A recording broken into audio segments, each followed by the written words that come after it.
जो मैं आपको दिखा रहा हूँ एडवांस ड्रग डिलीवरी सिस्टम, यानी कि रोबोटिक्स के माध्यम से यहाँ पर डिलीवरी की जाती है। कैसे की जाती है समझें। मान लीजिए कि यहाँ पे जो आपको दिख रहा है ये वाली पार्ट, यहाँ पर कोई इन्फेक्शन है।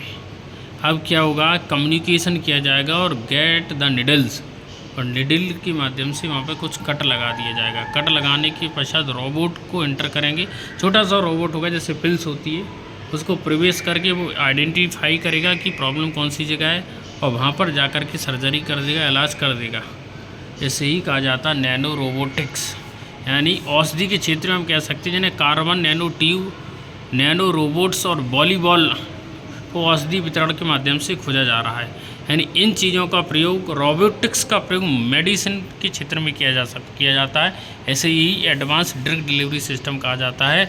इसे ही टारगेटेड ड्रग्स डिलीवरी सिस्टम कहा जाता है। टारगेट को हम फिक्स करके मेडिसिन की डिलीवरी कर देते हैं। अभिकल्पित अणु के बारे में यहाँ पे दर्शाया गया है कि किस प्रकार अणु और परमाणु इस प्रकार से प्रतिक्रिया करते हैं। ये है ड्रग डिलीवरी सिस्टम, यानी जो पिल्स वगैरह होती है। इसके साथ ही आपने स्टेम सेल मूल कोष का उपचार, स्टेम सेल थेरेपी के बारे में सुना होगा।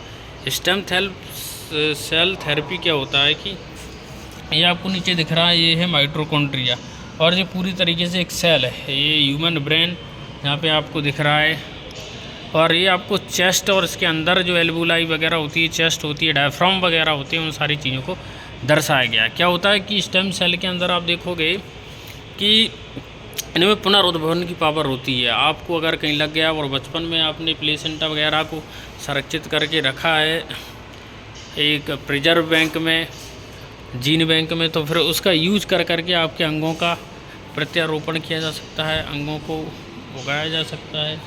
इसे ही कहा जाता है स्टेम सेल थेरेपी। इसके द्वारा जो हमारे अंग हैं जो कट चुके हैं, नुकसान हो चुका है, उनका प्रतिरोपण किया जा सकता है। इसके साथ ही दूसरी चीज़ों को देखेंगे जी। आईसीयू है। आईसीयू इस प्रकार का एक इमरजेंसी रूम होता है। यहाँ पर देखो मरीज को लेटाया गया, ऑक्सीजन यहाँ पर लगाया गया, बोतल लगाई गई है, वेंटिलेटर रखा गया है।